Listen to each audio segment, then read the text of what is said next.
When we are focusing on our trigonometry function, we are going to start with the three basic trigonometric functions, which are sine, cosine, and tangent. Okay, so we're going to evaluate all three of these trig functions in different ways. So when we are finding sine, cosine, and tangent, we are always going to start at an angle. Typically, we do not use the right angle, but we use a different angle in our triangle, and a lot of times our angles are called theta. Theta is just a Greek letter that often represents an angle. When we have a right triangle, the most important side to identify is the hypotenuse. The hypotenuse is a special side. It is always the longest side in your triangle, and it is always across from the right angle. So once again, the hypotenuse is always the longest side of your right triangle, and it is opposite or across from your right angle.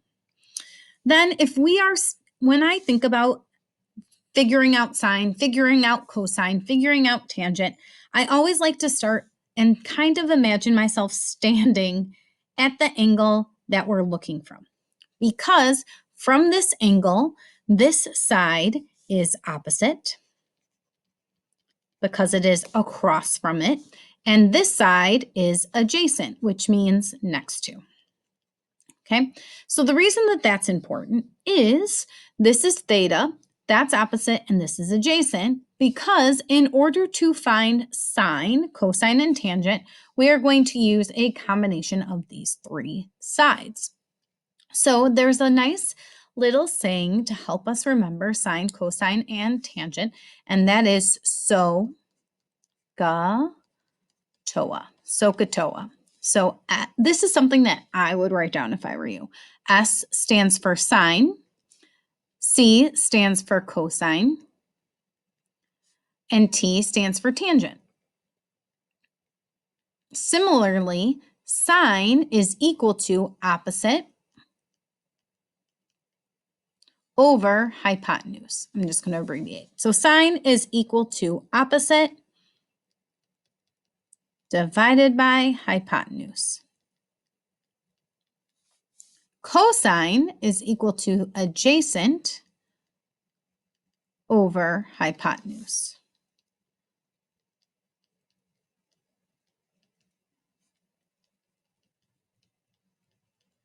And finally, tangent is opposite over adjacent. So if you remember SOHCAHTOA, it will help you remember what each of these trig functions is equal to. Okay, now we're back. So here is a right triangle, and this is triangle ABC, where C is where the measure of angle C is equal to 90 degrees. So it's a right triangle, and C is our right angle. That's basically what that information is telling you. So what you're going to do now, what we're going to practice together, is we are going to find the sine. When we write sine, we usually abbreviate it as SIN of A, but don't say sin, say sine. So the sine of A, then we're going to find the cosine of A, which we also abbreviate to COS, but please don't say cos. And the tangent, which we abbreviate as TAN of A. Again, don't say tan. Okay, so we're going to focus on A first. So we're going to stand right here on A. So just as a quick reminder, SOHCAHTOA. Okay, so let's start with sine. Sine is equal to opposite over hypotenuse. So if I stand at A, my opposite side is this side right here, which is 40, over my hypotenuse, which is 50. And then if you simplify this fraction, you get 4 out of 5, or 0.8. So sine of A is equal to 4/5, or 0.8. They're the same. All right, so we're still going to stand at angle A, and we are going to find the cosine of A. So cosine is equal to the adjacent side, which is the side that's next to it, which is 30, over the hypotenuse, which is still 50. That simplifies to 3/5 or 0.6. Okay. And last but not least, we have the tangent of A. So tangent is opposite, which we already said was 40, over the adjacent, which is 30. When I simplify that, you get 4/3, which is equal to 1.33, and that 3 repeats forever and ever. So that is how you find sine, cosine, and tangent. In the first triangle, I have theta, and then I know one side is 9 and the other side is 14. So whatever angle is labeled is where you want to pretend like you are standing. So if I am standing right here, I know that I know the side that's across from where I am and the side that's next to where I am. So across is going to be the opposite, and next to is going to be the adjacent. So then I'm going to look over, and in sine, I know opposite, which I do, but then I know the hypotenuse. I do not know the hypotenuse here. For cosine, so I can't use sine. For cosine, I know the adjacent, and the hypotenuse. I don't know the hypotenuse, so I can't use cosine. So I'm going to use tangent because I know the opposite side and the adjacent side. So in this case, the tangent of theta is going to be equal to the opposite over the adjacent. Another quick shortcut for a problem like this is if you do not know the hypotenuse, then you are not going to use sine or cosine, and you are automatically going to use tangent. All right, let's look at the next one. From angle A, I know the opposite side, and I know the side that is across from my right angle, which is the hypotenuse. So I know the opposite and the hypotenuse, which means I'm going to use the sine. So the sine of A is equal to opposite over hypotenuse. We can simplify that fraction to be 2/5. So sine of A is equal to 2/5. Okay, last one. Guess which one it is. So if I stand at angle B, I know the adjacent side because it's next to me, and I know the hypotenuse. So which of these 3 trig functions uses adjacent and hypotenuse? That would be cosine.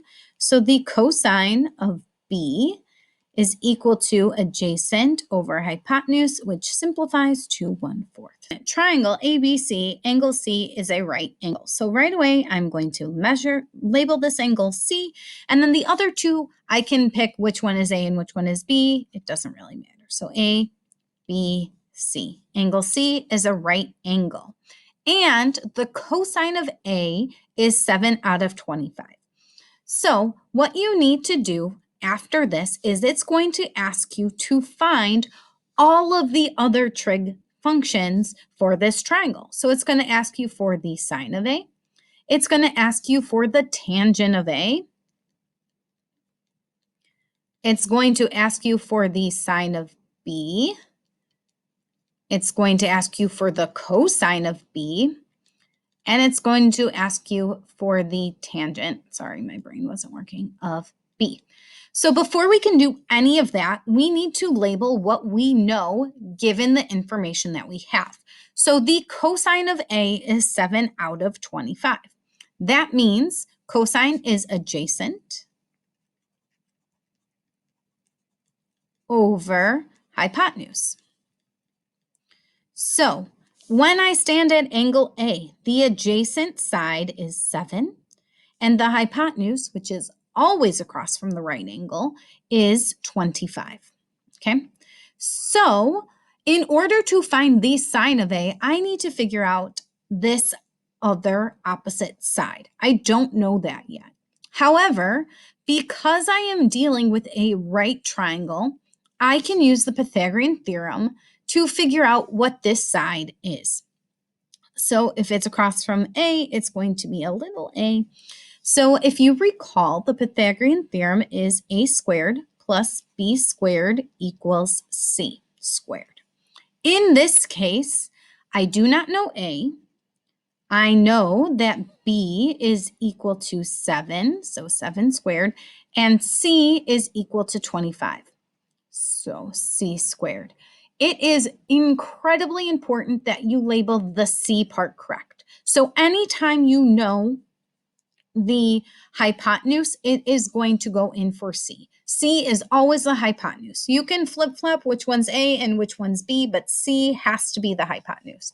So when I simplify this, I get A squared plus 7 squared is 49 equals 25 squared, which is 625. Now I need to get A by itself, so I'm going to subtract 49 from both sides, and I get A squared equals 625 minus 49 is 576. Now that does not help me because I want to know what A is, not A squared. So I need to take the square root of both sides. Because I am talking about the side of a triangle, I only care about the positive value of A. So A is equal to the square root of 576, which is 24. So instead of A, I now know that is 24. I now know all three sides of my triangles, and I can figure out all of my missing trig functions. So if I stand at angle A, the sine opposite over hypotenuse is 24, because that's opposite of A over 25. The tangent of A is opposite, 24, over adjacent, 7. And you can leave these all as fractions. That's totally fine with me. And now I know all three trig functions from angle A. From angle B, the opposite is 7 over the hypotenuse, which is 25. The cosine of B is adjacent, which is 24, over the hypotenuse, which is 25. And then lastly, the tangent of B is 7 over 25. What we're going to do is we're going to take our new trig functions and we are going to find all the trig functions that we just learned for A. So once again, we are going to stand at A and kind of look from that perspective. So when we find the cosecant of A, we have to look for the hypotenuse, which is easy to find because it's always across from the 90 degree angle. In this case, it is 50. And the opposite. So when I stand at A, what is across from A? And that is 40. So the cosecant of A is 50 over 40, which simplifies to 5/4. All right, now let's find the secant of A. So the secant of angle A is going to be the hypotenuse, which once again is 50, and it's over the adjacent. So the side that is right next to A, and that is 30. So that would simplify to 5/3.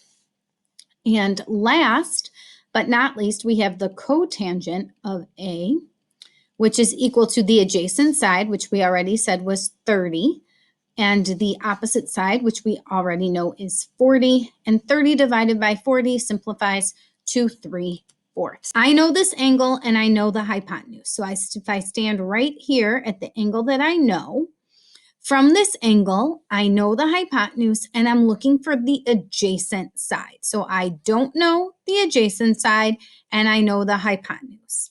So once you identify what you know, you have to determine which trig function to use. And in this case, the trig function that we want to use is going to be cosine. And the reason that we want to use cosine is because we're looking for the adjacent side and we know the hypotenuse. So what we're going to do is we're going to write our trig ratio. So we know that the cosine of the angle that we have, which is 39, is equal to the adjacent side, x over 7. And now what you need to do is you want to isolate the variable that we're looking for. So in this case, in order to do that, I'm going to multiply both sides by 7.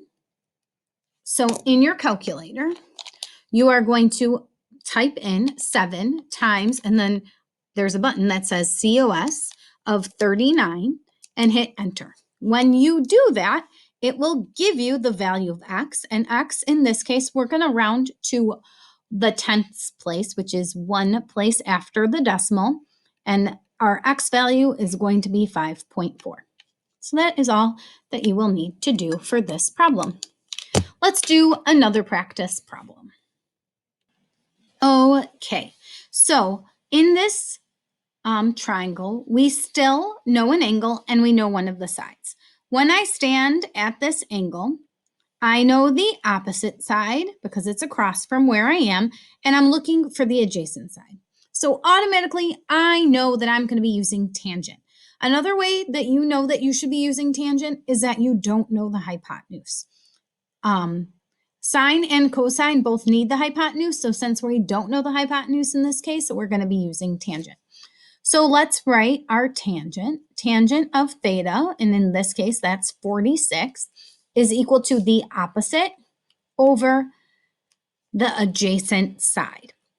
Now, this one has just one extra step when we're solving for x. So I want to get x by itself, and right now x is in the denominator. In order to solve for x, I need to actually move x up to the numerator.